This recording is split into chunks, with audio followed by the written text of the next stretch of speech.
ప్రతివాడు తన తన ఇంటికి సమాధానముగా పోవలెననియు యెహోవా సెలవిచ్చి ఉన్నాడు. దినవృత్తాంతము 2వ గ్రంథము 18:16. పరలోకమందున్న మా తండ్రి, నీ నామము పరిశుద్ధపరచబడును గాక, నీ రాజ్యము వచ్చును గాక, నీ చిత్తం పరలోకమందు నెరవేర్చున్నట్లు భూమి యందు నెరవేరును గాక. మా అనుదిన ఆహారం నేడు మాకు దయచేయము.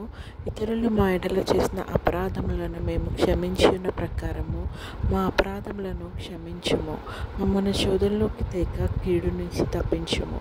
ఎందుకనగా రాజ్యము, శక్తియు, మహిమ నిరంతరం నీవై ఉన్నాయి తండ్రి.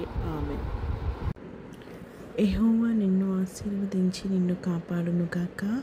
యెహోవా నీకు తన సన్నిధిని ప్రకాశింపచేసి నిన్ను కరుణించును గాక. యెహోవా నీ మీద తన సన్నిధి కాంతి ఉదయింపచేసి నీకు సమాధానం కలుగజేయును గాక. ఆమేన్.